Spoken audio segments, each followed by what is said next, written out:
feel like it's evening. So good afternoon, everybody. It's so good to see everyone in our family and so good to be with you as the Valley. Very excited also for today. There's a lot of things happening, and I just hope that we are able to open our minds, open our hearts, open our hands to do this work as we always come together to be inspired, to actually share in community, to value each other, to be in a space where we can be aligned with values and principles and beliefs that also hold essential to building community, to making it stronger, to making it better than we found it. And I am so glad to also I'm not doing the full introduction, but I just want to take the opportunity to thank also our guest today, Tiff Ho, who is joining us from Beyond Belief Foundation to share some amazing information today. And not only that, but hopefully encourage us and motivate us in doing this work that we are looking at regarding the disparity of food and the food crisis that we were having across this country. So I welcome you all.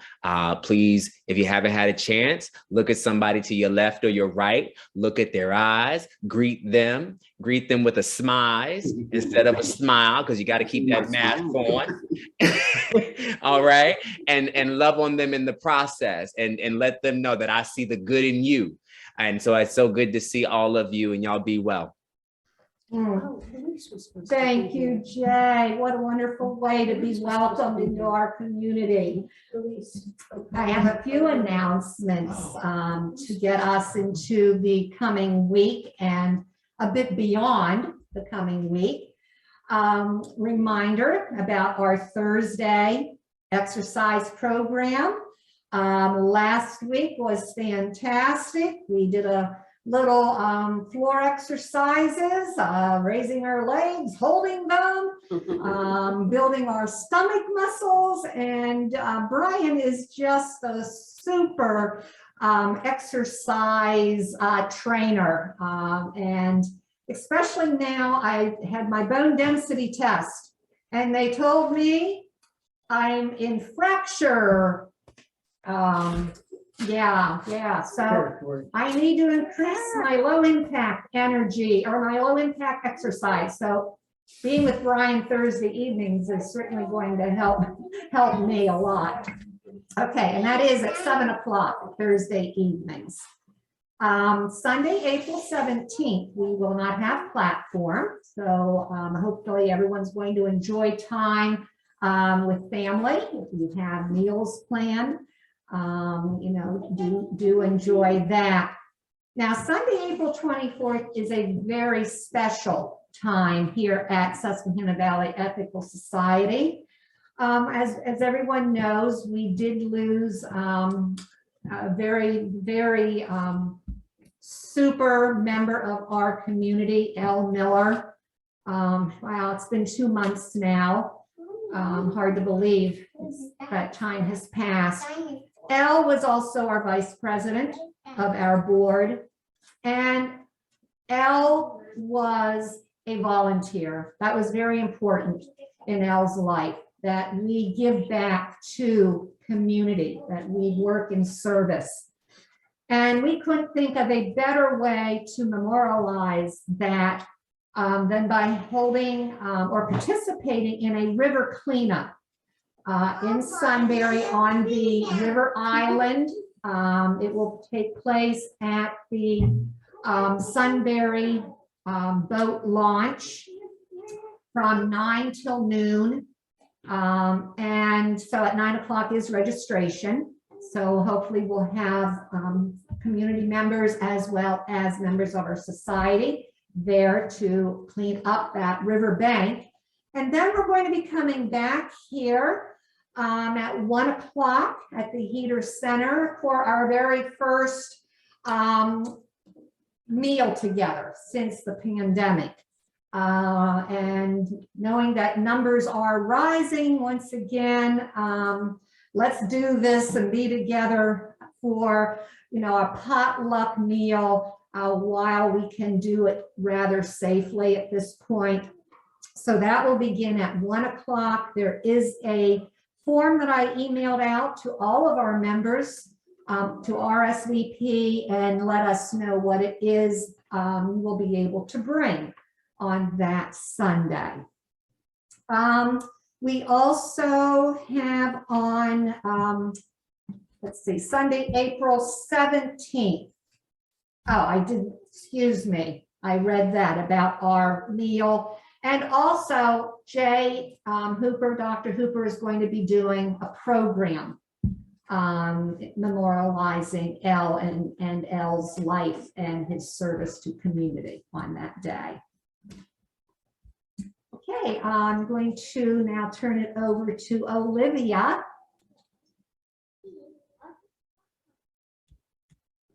Who will read our mission. Hello, everyone. Hello, Olivia. Hi. Hi, can you hear me? Yeah. Yes. Okay. All right.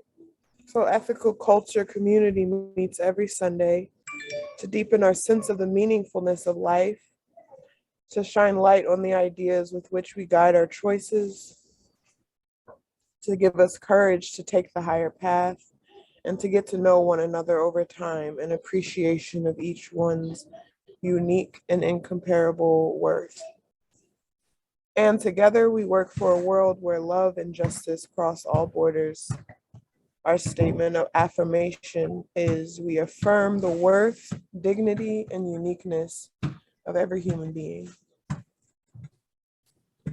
Thank you, Olivia. And I did not write a poem this week, but I have a poem to share. And it's from the same book that I read before, Dub, Binding Ceremony by Alexis Pauline Gumbs. I didn't know where to find this poem, but I asked and turned to the right page. And so here we go. Wow.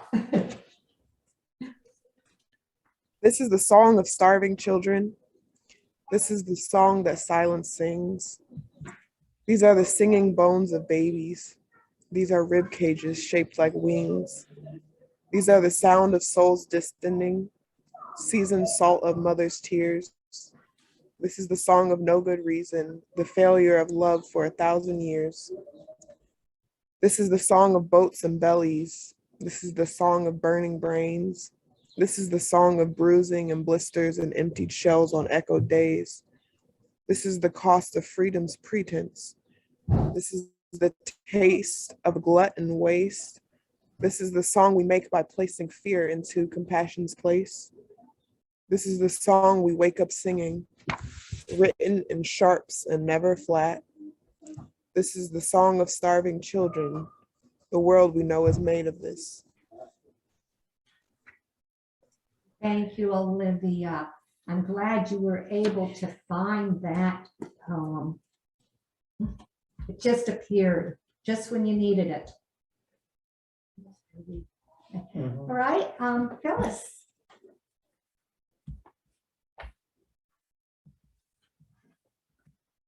I'd like to introduce our speaker for today. Tiff Ho is the Executive Director of Foundation Beyond Belief.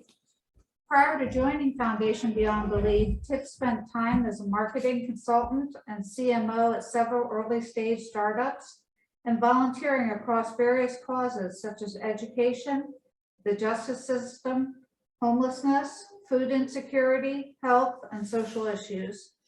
Tiff has a bachelor's in anthropology and pre-law from Montclair State University and a master's in anthropology from Hunter College. She's pursuing a PhD in business, global leadership, and organizational management from Indiana Institute of Technology. Her research interests include justice, equity, diversity, and inclusion, the intersectionality between gender, race, ethnicity, culture, and age, and marginalized leaders with a focus on Asian American women. Tiff lives in Jersey City, New Jersey. In her free time, she enjoys spending time with her family, which includes, importantly, her 3 dogs and 2 guinea pigs. Reading, writing, listening to podcasts, learning new languages, traveling, and staying active outdoors. Ladies and gentlemen, Tiff Ho. Thank you so much, Phyllis, for that introduction. Thank you, Dr. Jay Hooper, for connecting me with Patty, and Patty for having me here. And thank you everyone else for showing up today. So I wanted to come here today and speak about the importance of community and helping each other as human beings. Globally, we live in a human world. We live in a global human community, and I think we need to be able to reach across all boundaries, whether that's space, time, culture, age, and that's very much a value that we have at Foundation Beyond Belief. Dr. Hooper has mentioned that Susquehanna Valley Ethical Society is interested in potentially creating a program that addresses food insecurity, specifically for queer LGBTQ plus youth. So I'm going to talk a little bit today about Foundation Beyond Belief's background in food insecurity and other service work as well, and what we can help to provide for you if you choose to move forward with your project. Patty, I'm going to share my screen.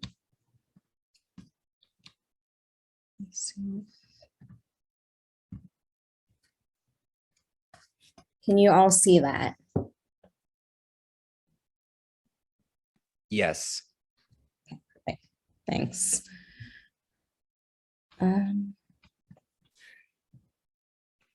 Let's present.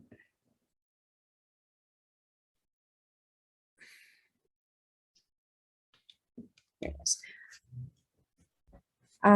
So a brief background, Foundation Beyond Belief was founded in 2009, and our mission statement is Foundation Beyond Belief seeks to end poverty and hunger, promote good health and well-being, and foster employment opportunities and economic growth in ways that exemplify humanist values.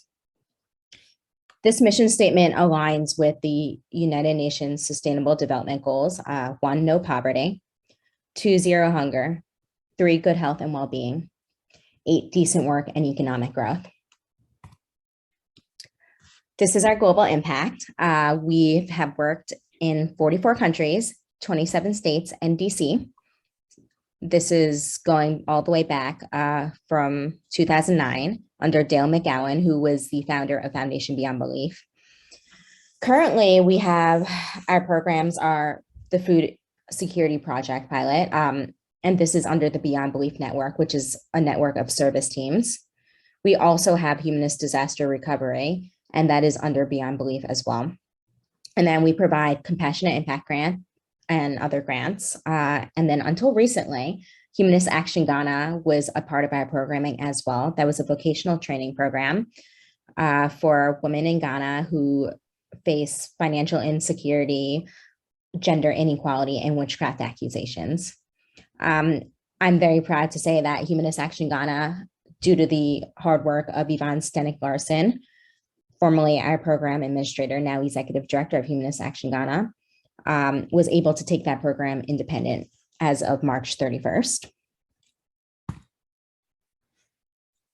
So our history, these are just a few of the things we've done, a timeline, and our impact since 2009. We've given away more than $3.6 million in grants, 44 countries, 27 states, and DC, and donated 247,000 volunteer hours. This is the year to date since January 2022. So we've already paid out close to $90,000 in grants this year in the past few months. We have served almost 25,000 beneficiaries and volunteered 1,700 hours. We've also hosted 137 volunteer events. Some of our programs are the Compassionate Impact Grant. That is currently a $150,000 grant given across 3 years. The Beyond Belief Network, the Food Security Project, and Humanist Disaster Recovery, both of which are under the Beyond Belief Network. I'm going to come back to the Beyond Belief Network a little bit later on when I talk about what we can provide to Susquehanna Valley Society. But what we have done under the Beyond Belief Network is the value of the time we have donated since 2011, which is when this program began, is $6.1 million, 247,000 hours, and 3.1 thousand events. These are a few of our teams. We have over 100 teams in the US and abroad.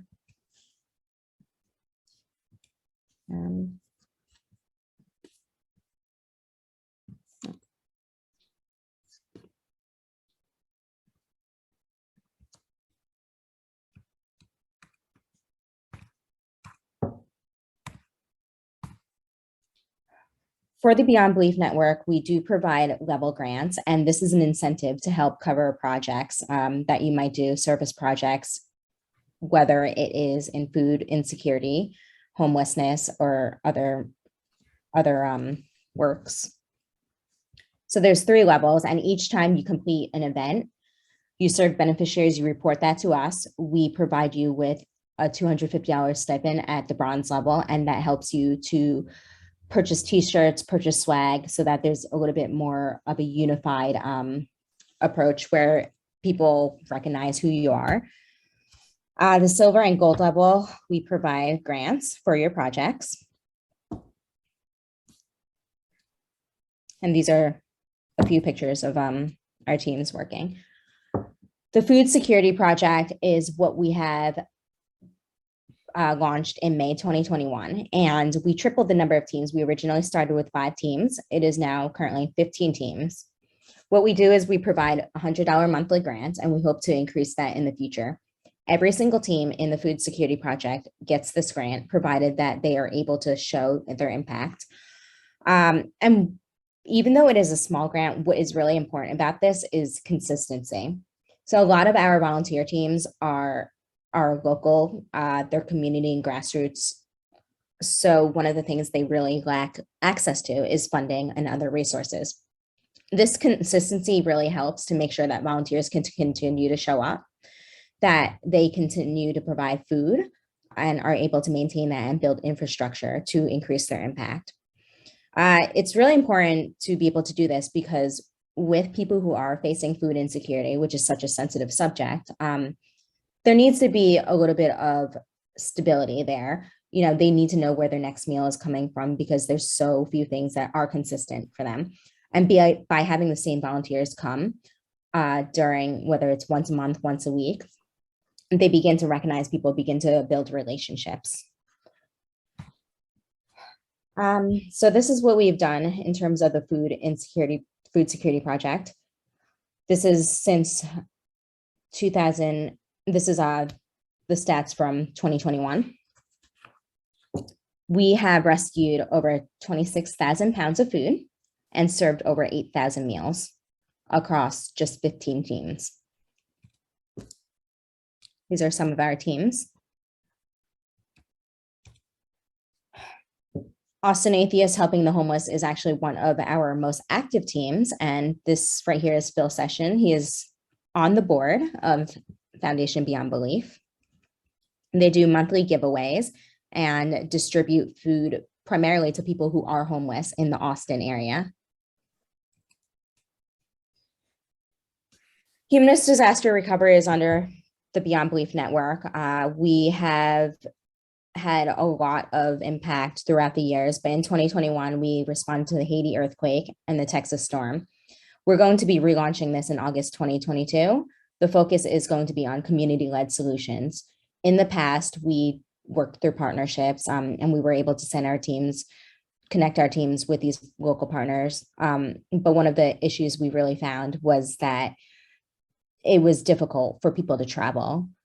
So we really want to be able to get local teams prepared, and that way they can respond in a quicker manner. And then Compassionate Impact Grant is a $150,000 3-year unrestricted grant. Wholesome Wave is one of our grantees, and these are just a few of the grantees we've done. Our current beneficiary for the Compassionate Impact Grant is Food Rescue Alliance, and they have rescued over 20 million pounds of food in 2021, fed 600,000 people, working across 3 countries and 32 cities. All right, so to food insecurity, which is something that you've all mentioned you want to address. Food insecurity is described as a lack of consistent access to enough food for an active, healthy life. And this definition comes from the FDA. In the US, there's been a reversal of progress. So in the past few decades, we've seen a decrease in food insecurity. However, with COVID in the past 2 years, 3 years, it actually doubled. So we reversed that. In the US alone, 23% of households face food insecurity, and it's projected that 42 million people total and 13 million children will face this.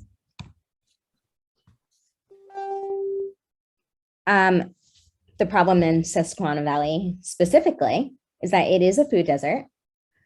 There's 330,000 people who are food insecure, and they don't have access to food consistently. 21% are ineligible for federal assistance. So community-led programs are really important in order to fill that gap. And then there's a shortfall in the food budget, and that's about $2,278. The cost of a meal is $3.55. That $3.55 really just refers to any meal at all, whether it's a plate of rice with beans on the side. It doesn't necessarily mean that it's a nutritious meal, but it is a meal. The people who face food insecurity, who are most affected, are women, children, the homeless, and LGBTQ plus youth.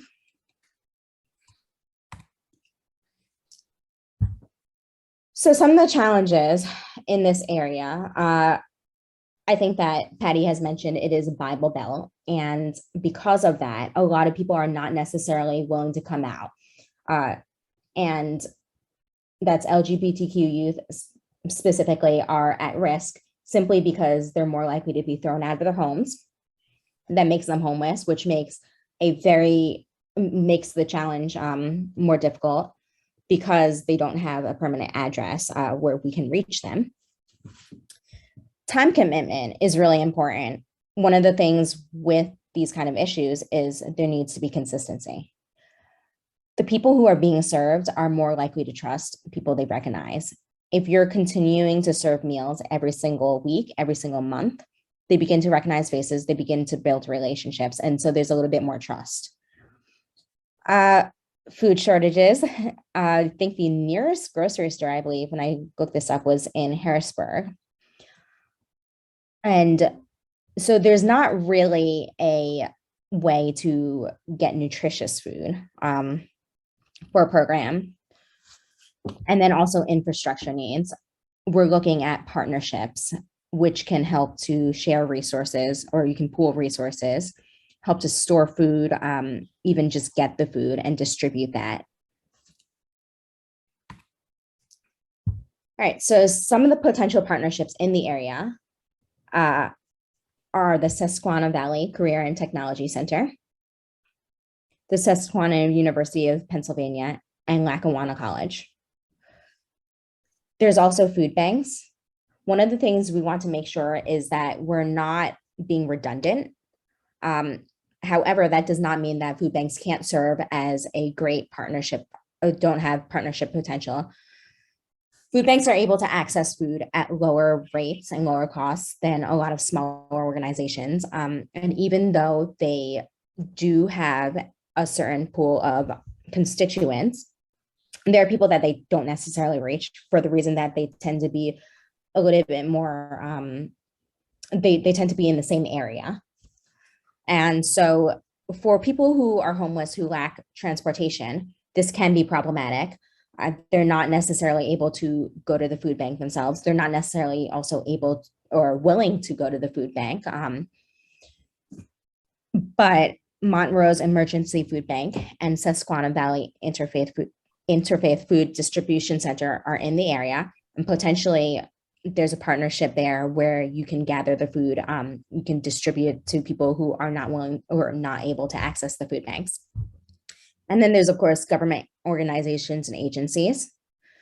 Libraries are a great source, I think, because you can really just set up a free little pantry in libraries, and people can kind of come and take whatever they need without any sort of judgment. Also, if you're trying to serve LGBTQ youth, libraries are a place to access them potentially. So how can FBB help you? If you choose to set up this program, our focus is really on providing an integrated solution. We provide financial support. It's up to $1,200 to cover infrastructure costs. That includes refrigerators, trucks, if you have a lot of food you need to distribute. We can potentially help cover rent for areas to store food and purchase food supplies on a consistent basis. We also focus on direct action. We have a network of over 100 teams. A lot of them are involved in food insecurity, and a lot of our volunteer teams learn from each other.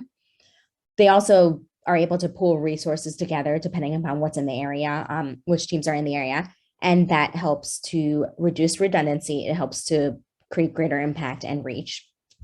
FBB can help to set that up, that type of networking. We can also help to set up partnerships in the area. We will do the research for you, help you get started, and provide logistical support, the things that resources about federal regulations, also local regulations, which govern distribution of food, if that's the route you choose to go.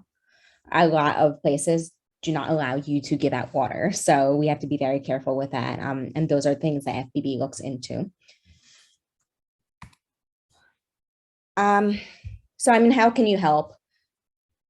There's a lot of ways which you can set up a food program. You can distribute. It could be in a single place every single week, every single month, whatever the time frame you decide to do is. You can also start a food drive.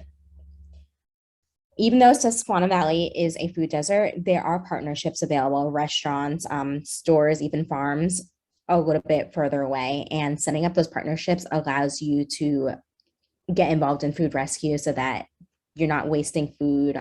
So it solves multiple issues, including that climate, environmental, and the nutrition issue as well, because food that is rescued from restaurants, from grocery stores, even in Harrisburg, is more likely to be nutritious.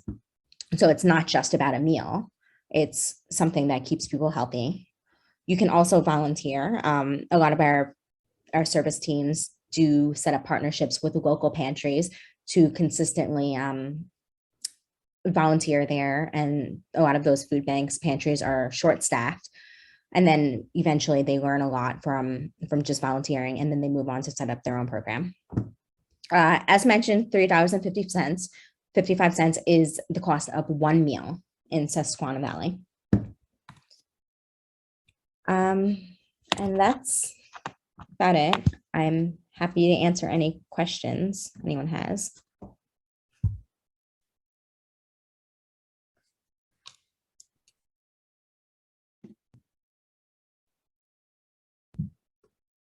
Thank you, Tim, for presenting this to us. And I think what we'll do is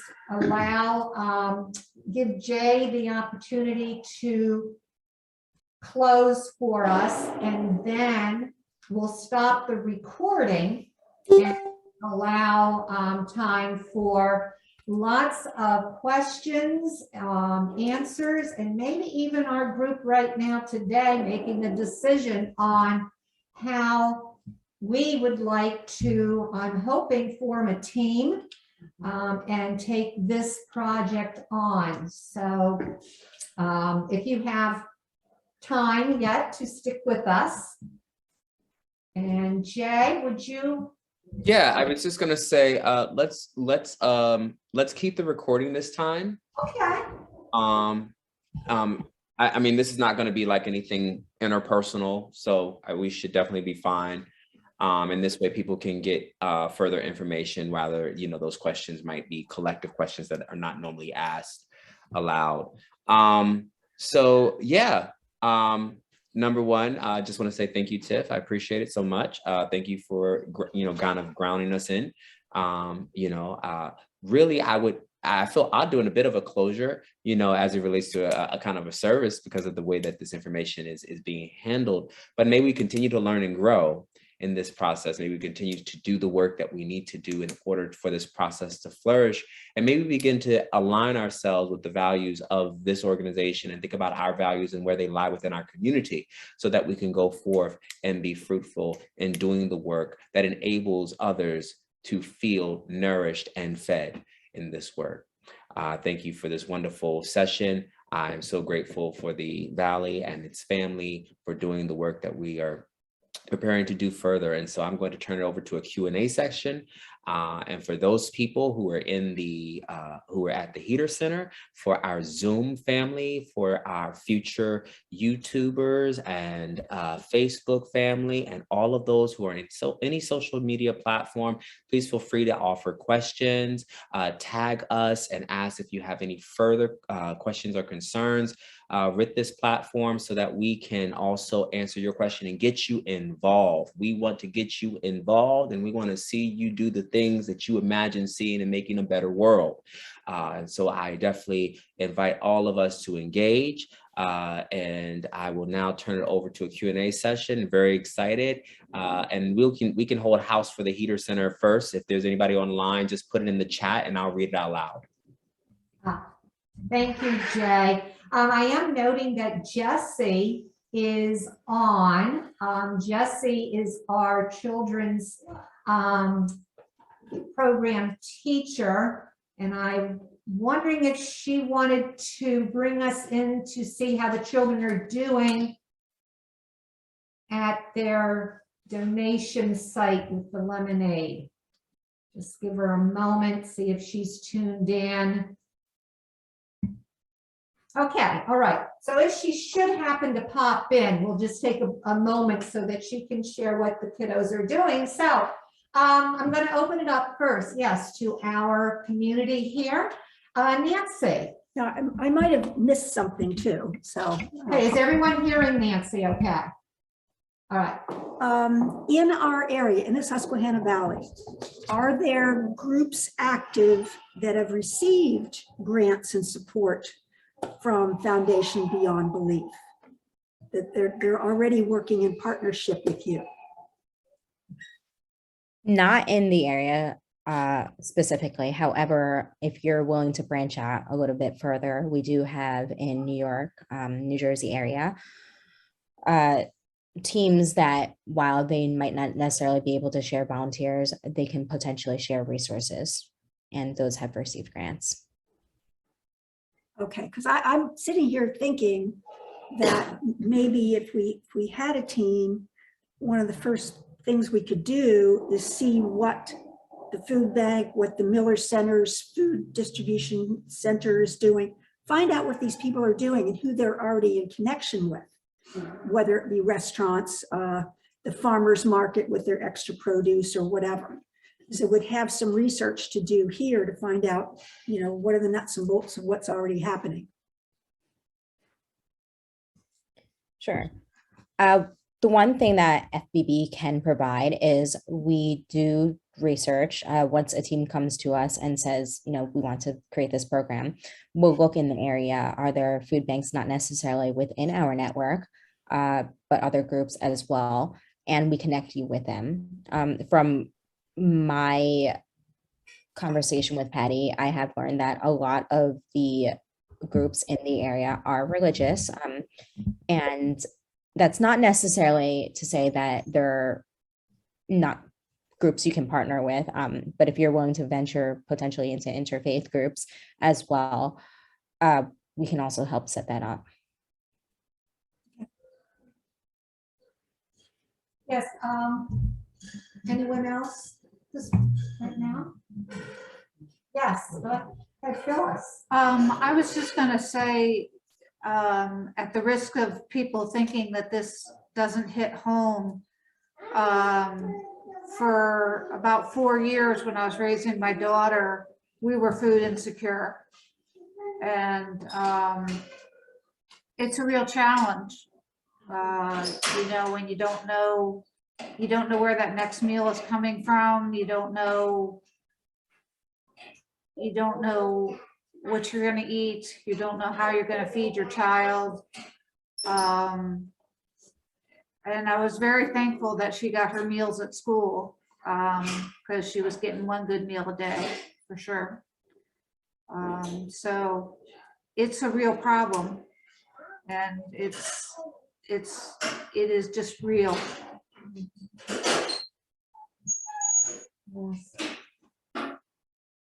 It seems to me that since we have the, Kim, can you louder? I don't know if they can. it seems to me that if, since we have the corporate offices of a multi-million-dollar food, a grocery store, Wise Markets is, their corporate offices are right here in Sunbury. And I know people who work at Wise. I'm not sure what they are actually doing with our food banks in the area.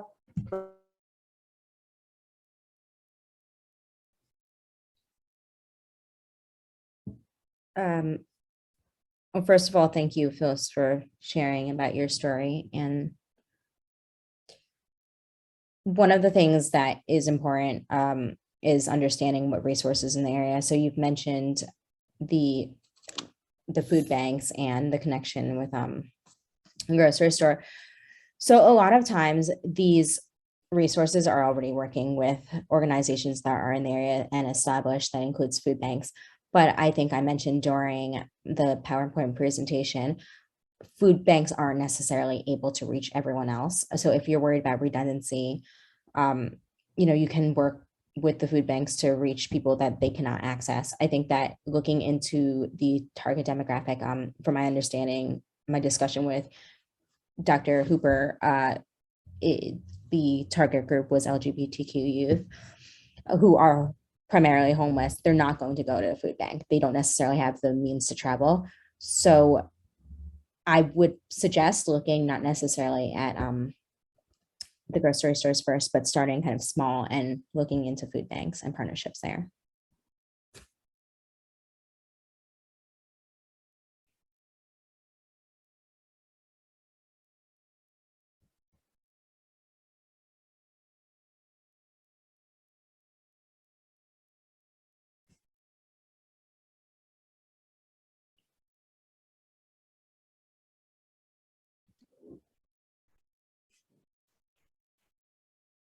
What, and this is not to you, Tiff, I'm thinking more collectively, when we are approached with an organization such as Beyond Belief, when we think about, yeah, we can go do this.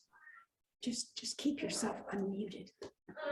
One of the things that I am curious about is, what is our capacity, right? I don't want this to be another thing. I'm from a person who loves social justice work and wants to combat that. This is work that is monthly, weekly, daily for some people. Who really feels moved to make sure that this is something that can be continued, is my question. I would love to see that. And I would love to encourage your heart to do so, but you also have to be just the person who's like, this is my call to do this work. And that's why this is here today, right? This is why we're taking the opportunity to hear what is available so that you can tap into your gift of service, not need, your gift of service, because that's a different thing. We got people that got needs, but I'd rather for somebody to serve from a genuine capacity and who has a heart to do it and will make the time to do it without us dropping the ball, because we've got a lot of people trying to do a lot of things. And I want to make sure that we put that there are people who are really open to not only just starting it, but but walking alongside with it. And so that's why this is in this space today, because I know what I do and I am very aware as someone myself who literally eats and lives, you know, EBT all day, every day, food stamps all day, every day. It is a very real thing. Okay. And that is current. That is not me sitting here like I got it all together, even with a PhD. Okay. It's a very real thing. And to make sure that we either hear the stories of others or rather we are also just like, how can we do this? I want us to think about that. And maybe, maybe this is a time where we as a community, just for maybe 5 minutes, maybe turn to each other and think about who are you in this conversation? Are you the person? Are you me? Are you me? Are you the person also dealing with food scarcity? Are you also the person maybe with the EBT card trying to make it on every day? Maybe you're that person. Maybe you are the person and also you need the help. I just want to be very transparent because I feel like a lot of times we get in these spaces and we're like, how can we help? But we also have a need too. And that's very real. So I just throw that out and maybe, can we actually just let's take 10 minutes and just kind of maybe brew some questions together as a group, those in the Heater Center. I'm going to actually see, Patty, do you have breakout rooms on your side? Do I have what? Breakout rooms? I do. I've never used them. All right, I'm about to do some breakout rooms for the online group. Okay. I'm gonna let you work on the Heater Center. We're gonna do 10 minutes of just trying to build up questions, figure out our momentum and our capacity. What is our capacity individually and collectively? And where is our momentum with this work? And the last question is, who are we? I'm gonna put that in the chat, but I want us to think about that because I want to make sure that this is fruitful work that we do and that it is sincere and authentic to who we are. Okay. All right, we're going to do 2 groups. Tiff, you don't have to join. You can stay in between. So I'm gonna put you out. I'm gonna keep you out.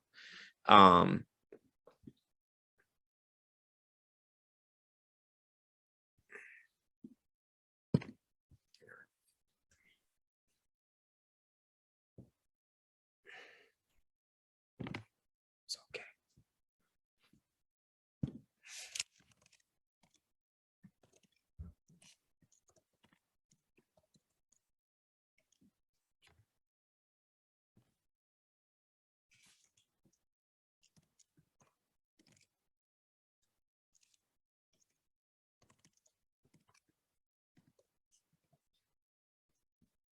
All right.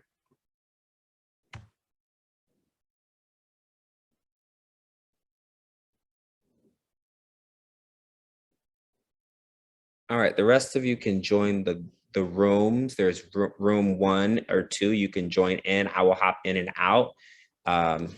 Tiff, you can stay in this area if you want to navigate the Heater Center and maybe listen. And also you can pop back into either one of us and then you can just kind of ask, kind of see where we are as well. Okay.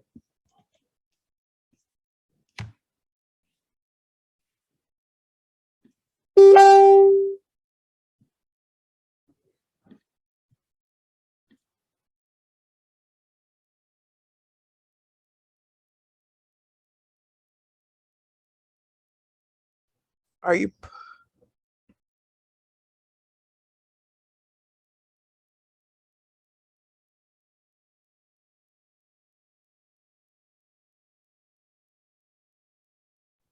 Are we being put in the breakout rooms or do we go to them? I think you can go to a breakout room. So if you should have a button on the bottom that just says breakout rooms, click on it and click on whichever room you choose to go to.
Hi everyone, we're back.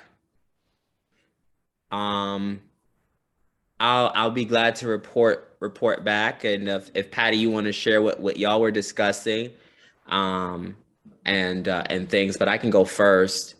And then I think Tiff has had the opportunity to kind of hear both groups and things and where we kind of started. We actually kind of went about it in a slightly different way, but I hope those questions, those guiding questions, ignited further conversation. We have a few more minutes left. I wanted to, kind of report out, like, Yes, Jess. I talked to I talked to our group, but just simply kind of figuring out like who are we individually. I did, of course, an introduction and so on and so forth. But like, I mean, funny, the thing about our virtual community here and our virtual family is that we're in various locations. We're in Minneapolis, we're in Cincinnati, and we're in Harrisburg, and sometimes we're in Boston when Anthony is here. And so, and a few of the things are, like what are the resources currently with the other communities that we are affiliated with? Um, and, I think what can happen is, I was like, let's just start a conversation. Like what are your communities currently doing in Harrisburg? What are your communities doing currently in Minneapolis? And maybe this is a presentation also for them, or maybe also these more lucrative spaces, or what we, or organizations can also walk alongside, maybe offering donations, having a collection where like Guy had mentioned that they give once a month to one organization, right? And that goes to that organization.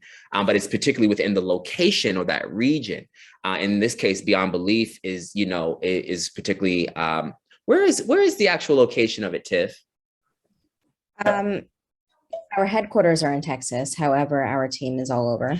Exactly. So us thinking about like how we also fill the pot of Beyond Belief Foundation to contribute and allow for their work to continue to grow was a thing in our conversation. We also had a wonderful, I never knew this, but Olivia began to talk about social media and tweets, particularly around social mutual aid, and people just basically just, giving out to support those who are either in need, particularly around hunger, sometimes maybe getting a car fixed to get them back and forth to work, and so on and so forth, right? I mean, here we also have members like ourselves. Me and Olivia are two people virtually who are always like in the process of like need. And, Olivia just posted that they, was very transparent about posting that they were,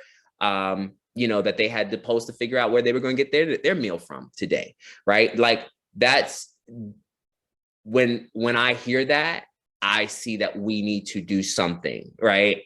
This is not something even new for Anthony, and I love my dear sibling, right? But it's a real thing, and so we are all facing this reality, and so I'm glad to think of us maybe probably being proactive. I did think about an idea, Patty, of maybe introducing kind of like this maybe a new section in our Sunday platform, not only just with like mutual aid, but also like bringing up joys and concerns and being able to respond to those concerns right there, right? Like, how do we do that? How do we get that proactive, right? That people know that like when they show up, the great thing is that if you ever came out of a tradition like I did, sometimes if you told somebody that you had an issue, the first thing that they would say is, "We're going to pray for you." And that's all they would do. But that don't put food on your table, honey. Okay. And the good thing about being who we are is that we're not about right beliefs, but about right action. So we know how to be proactive. And so we appreciate the sentiment, but we also know that it takes direct action to make change. And so, that our group kind of began to talk about that, moving into those personal spaces, And so we did answer the question, but also in a very collective way and also in a very individual's way. But we are motivated to trying to get also the word out about this service. Mhm. Yes, thank you, Jay, and the group on virtually here. Yeah, so our group here, first of all, there was a commitment by our members here today that this is a project that we would like to participate, be a part of. There was a question before I share some of the ideas we had. Is there a membership fee that we remember that we saw there were different levels of giving? Is this a fee that we pay to the project, Tiff? It is not. So those different levels are incentives for you to continue your work. What we do is we provide, every single time you host an event or you do some sort of service work, you report that back to us. You reach a certain number of events, you serve a certain number of people. We give out either a stipend for t-shirts so that people recognize who you are and they know who to go to. That's the first level. Second level, I believe, is a $250 grant for you to continue your work. And we give that out to you if you reach a certain level. And then the final is $500. In addition to these grants, we also have other grants. We call them the Heart of Humanism Award. So if we have service teams that do a lot of work, we see them really being proactive in the community. There's additional small grants that you can win throughout the year.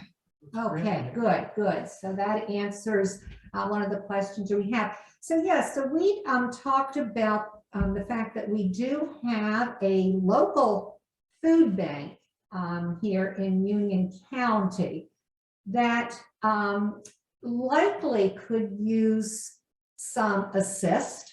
I'm certain we decided that there was needs that they probably have that aren't being met, with volunteers. And it might be good for us to reach out to them, see where they need help. Would they need someone to help in delivering groceries to those who cannot get to the food bank themselves? So this, and Nancy, I don't know, does this food bank open, is it once a week? Twice a month. Twice a month. First and third Friday, from Okay. like 1 to 3:30, I think is the distribution time. But then there's other things that they do. Of course, they assemble and organize. Ladies get bags pre-bagged for basic staples. And I know that they have sources for fresh produce and also frozen meats.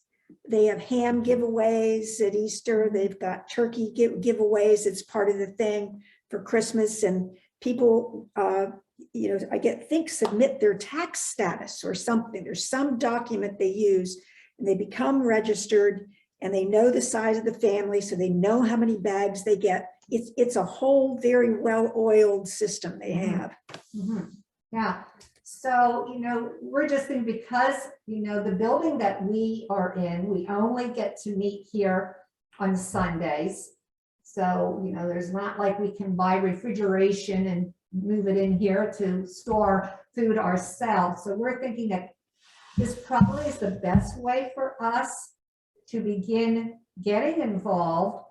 There was also talk that because we do meet here regularly Sundays, and there is a kitchen, there is also that possibility that maybe once a month we could have, cook a meal and service, those who need a good Sunday meal once a month. So yeah, right now with the pandemic, that probably isn't going to be something that we want to get started on at this point, unless we hold it outside. Or they could carry it. Or they, right, Yeah, you could carry it. pack it, that's right, we Take did out. talk about it, could be a takeout service, yeah. So those are some things we've come up with at this point. think there's been a lot of great discussion clearly and a lot of great ideas. Jay, when you and I first spoke about, I think last month, you kind of came to me with a very specific program that you were looking at and demographic. But, hearing this conversation, it is good to kind of take a step back and take a look at smaller ways that we can help out. You can, in your group, Jay, there was this discussion that you have members internally who do have certain needs and they understand what this is like to be here. So that's definitely something that we really, it might be good to start there. Patty, you also mentioned the food bank plugging into the resources and the organizations that are already there does help a lot of service teams to understand how does this work. There's a lot of logistics that are involved. There's a lot of sensitivities, whether you're serving certain demographics or, logistically, one of the things that our service teams in Austin discovered is people want bus passes, and it's not even just about food. And the reason for that is that there's a lot of unhoused homeless people who need a place to stay warm, and buses are the way to stay warm. So thinking on other needs as other gaps is really important, and you don't really learn that until you kind of get involved and you start to do the work. So definitely all great ideas, pulling resources for internal members and helping out members, but also plugging into organizations like food banks that are in the area. Right. And yeah, I think too, knowing that we have our members who are also in need of these services, how can we support Olivia and her community in Ohio, where she's located, and Jay and the community in Baltimore, Guy and Harrisburg area. So, those types of things would probably require, us figuring out something, that would be a benefit also. Yeah.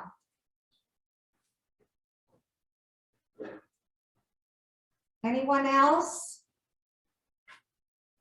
Yeah, I'm feeling pretty confident that we got a team.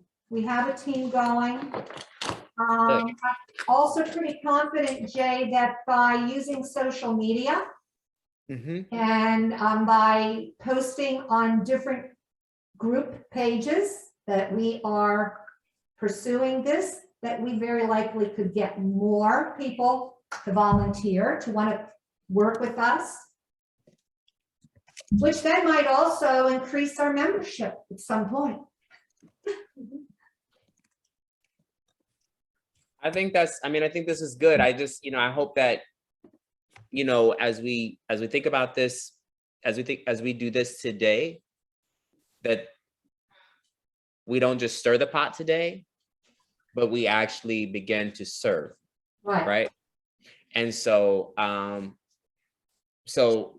let's, after this month of, all the platforms and things, I think we can revisit and come back in May and start to think about what is our plan of action going forward so that we can implement it in a very healthy way. Start thinking about some practices that we can start, and also to support some of those in our virtual community, as well as those who are in location and relationship with us locally. And I'll be honest, the other thing is let's call in some of these larger institutions to practice ethical behavior. We've got Target there, we've got Walmart, we've got all these places. We can start hey, what do you have available? Talk to the manager or whatever and see what they have, so we can do some work. And I know there's already organizations that have that relationship, and maybe we just make sure that we're robust and being active in our asking. Active asking creates change. I cannot stress that enough when it comes down to things. Yeah. So I feel good. I hope that we can build from there.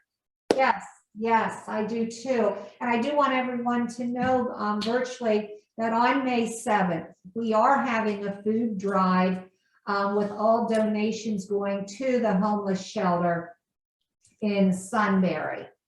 So I know it's difficult for our virtual world to join with us on that, but I, want you to know that, this is something we are committing ourselves to. And I'm thankful, Tiff, for bringing the program to our attention.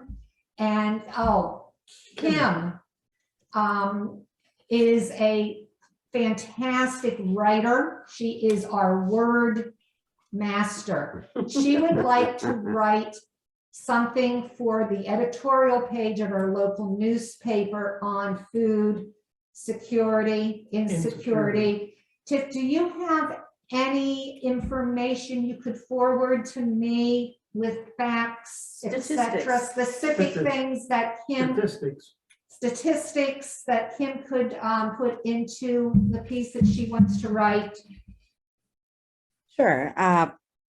So I'm going to drop a link in the chat. It's weekofaction.org, and I encourage everyone to kind of pledge action, whether it's locally. I know you're all all over. So if you have a local food bank, local food pantry, just, try to volunteer there if you can. And that will be a starting point for you to kind of see and interact with people who do have this need. Patty, in terms of resources, I think I sent out a Secular Week of Action toolkit to you via email. Yes. If you don't have that, I can resend it.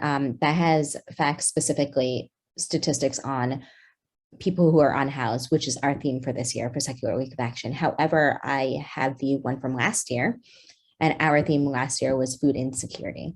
And those also have statistics. It provides templates for emails, templates for editorials, as well as social media, so you can kind of get the word out. And I will look for that and send that to you as well from last year. That would be great. Yes, if you could resend that information to me, and then I'll in turn send things over to you, Kim. All right. Okay, in an email, that'd be fantastic. Okay, I want to thank everyone. And yes, and Olivia says, in the spirit act of asking, my cash app is, I got you, Olivia. Okay, so let me put that up on the chat here so that everyone here can read. All right, so these are places that you can assist those, Olivia and Jay, with the issues that they talked about and shared with us today. And thank you, Olivia, and thank you, Jay, for providing that for us. Yeah. Yes. What do we have? It's Okay. yeah. No, I think I was going to say it's 2:47. Yes, it is. It is. So we're going to say goodbye and love you all. Have a great week. Thank you again, Thank Tiff. you so much, Tiff. I appreciate you. Thank you for